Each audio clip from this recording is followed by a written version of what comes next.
নিচতলায় ঐতিহাসিক সকল পুরাতন প্রত্নতাত্ত্বিক নিদর্শনগুলো দেখার পর সিঁড়ি দিয়ে উপরে উঠতেই চোখে পড়ল বেতের তৈরি আনুমানিক ১০০ বছরের পুরাতন ডাল সুরকি। বন্ধুরা, নতুন আরেকটি ভিডিওতে আপনাদেরকে স্বাগতম। আজ আমরা বিক্রমপুর জাদুঘর ঘুরে ঘুরে দেখব।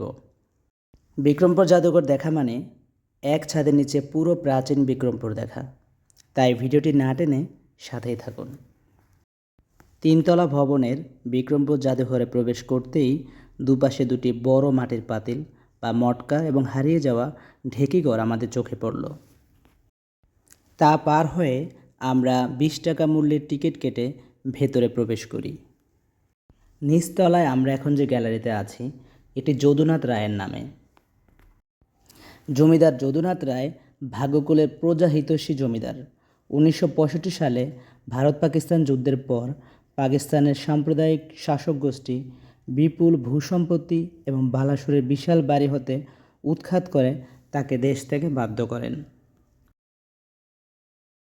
বিক্রমপুরের মাঠে ঘুরে পাওয়া গেছে ১০০০ বছর আগের মাটির নিচে হারিয়ে যাওয়া নৌকা। প্রাচীন নৌকাগুলো দেখুন বন্ধুরা, নৌকাগুলো কালের সাক্ষী হয়ে এখনও টিকে আছে। এখানে প্রাচীন বিক্রমপুরে ব্যবহৃত বিভিন্ন সিন্দুক রাখা আছে। সিন্দুকগুলো দেখুন কতটা সুন্দর এবং কারুকার্যময়।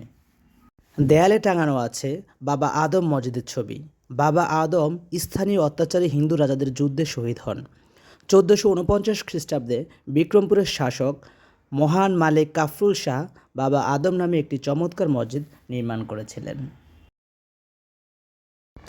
আমরা এখন আছি স্যার জগদীশচন্দ্র বসু গ্যালারিতে। এই গ্যালারিতে ঢুকতে আমাদের চোখে পড়ল অতীশ দীপঙ্করের ছবি ও তার কৃতকর্মের বর্ণনা। বিক্রমপুরে বজ্রযোগিনী কৃতি সন্তান ছিলেন অতীশ দীপঙ্কর। তিনি ৯৮০ থেকে ১০৫৪ খ্রিস্টাব্দ পর্যন্ত জীবিত ছিলেন। তিনি বিশ্ববিখ্যাত বৌদ্ধবিহার নালন্দায় অধ্যয়ন করেছেন। তাকে বিক্রমপুরের মহাবিহারের অধ্যক্ষ নিয়োগ করা হয়। বৌদ্ধ ধর্মের অবক্ষয় রোধে রাজা চং ছপের বিশেষ আমন্ত্রণে অতীশ দীপঙ্কর তিব্বত ও চীন গমন করেন। সেখানে ১৬ বছর অবস্থানকালে তিনি ১৭৫টি মৌলিক গ্রন্থ রচনা করেন। শিক্ষা সমুচ্চয়, মূত্রালঙ্কার, জাতকমালা, উদ্যানবর্গ, বোধিসত্ত্ব ভূমি প্রভৃতি তার বিশুদ্ধ মহাযানী দর্শন গ্রন্থ।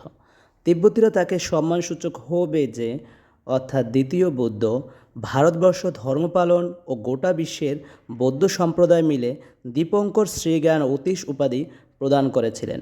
অতীশ দীপঙ্করের বাল্যনাম ছিল চন্দ্রগর্ভ।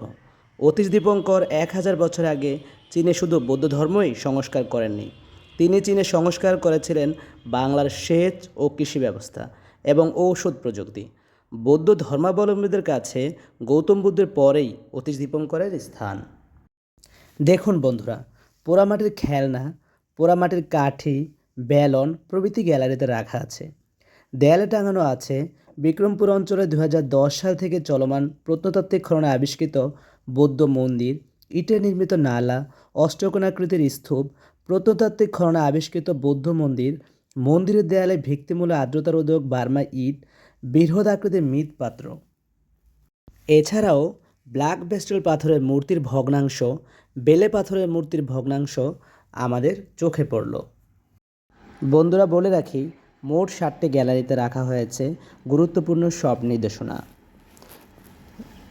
বৃহস্পতিবার ও সাপ্তাহিক ছুটির দিন বাদে বাকি 6 দিন জাদুঘরটি সর্বসাধারণের জন্য উন্মুক্ত থাকে।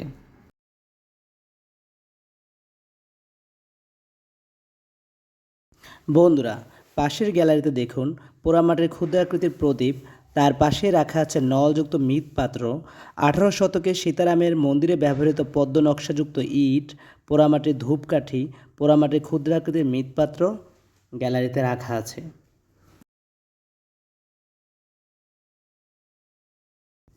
দেখুন পাথরের জাতা, প্রাচীনকালে শস্য মাড়াইয়ের জন্য ব্যবহৃত একটি যন্ত্র। পাথরের তৈরি এই জাতা দুটি অংশ নিয়ে গঠিত। উপরের অংশটি ঘূর্ণনশীল এবং নিচের অংশটি স্থির। উপরে জাতার মধ্যে একটি ছিদ্র আছে যেখানে শস্য বা খাদ্যদ্রব্য রাখা হতো। ঘূর্ণনের মাধ্যমে খাদ্যদ্রব্যটি মাড়াই হয়ে গুঁড়ো বা মিহি আকারে পরিণত হতো। মুন্সিগঞ্জের মতো ঐতিহাসিক এলাকায় এই ধরনের যন্ত্র গ্রামীণ জীবনে অপরিহার্য অংশ ছিল। এটি সেই সময়ে মানুষের কৌশল ও উদ্ভাবনী শক্তির একটি উদাহরণ। বিক্রমপুর জাদুঘরে সংরক্ষণের মাধ্যমে এই প্রাচীন ঐতিহ্যকে নতুন প্রজন্মের কাছে তুলে ধরা হয়েছে। এছাড়াও কালো ব্যাসল্ট পাথরের তৈরি ভাস্কর্যের ছবি ডিসপ্লেতে রাখা আছে। অর্ধনারীশ্বর, মাচাবি, মাথাদেবী, সূর্যদেবী। পাশেই আছে শিলালিপি তাম্রশাসন, দ্বাদশ শতকের প্রশাসনিক বা কোনো রাজকীয় ঘোষণাপত্র, যা ভোজবর্ম এর রাজত্বকালের নিদর্শন। এটি গুরুত্বপূর্ণ ঐতিহাসিক দলিল যা ওই সময়ের শাসন, অর্থনীতি ও সংস্কৃতির উপর আলোকপাত করে। দেয়ালে টাঙানো আছে বিক্রমপুরের প্রাচীন মানচিত্র, আর মানচিত্রের দুদিকে দুটি সিরামিকের ফিল্টার। বিক্রমপুর জাদুঘরে সংরক্ষিত সিরামিকের ফিল্টারগুলো দেখুন। এগুলো মূলত প্রাচীন পাস্তর চেম্বারল্যান্ড ফিল্টার, যা পানি পরিশোধনের কাজে ব্যবহৃত হতো। এই ধরনের সিরামিকের ফিল্টার 19 শতকের বিজ্ঞান ও প্রযুক্তির উদ্ভাবন। ফিল্টারটি বিশেষভাবে তৈরি সিরামিকের স্তর দিয়ে পানি থেকে জীবাণু দূর করত।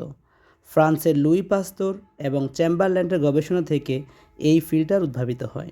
বিক্রমপুর জাদুঘরে এই ঐতিহাসিক বস্তুটি সংরক্ষিত আছে, যা স্থানীয় এবং আন্তর্জাতিক প্রযুক্তির ইতিহাসের সঙ্গে পরিচয় করিয়ে দেয়। এগুলো প্রাচীনকালে মানুষের পানি বিশুদ্ধকরণের প্রচেষ্টার একটি উদাহরণ।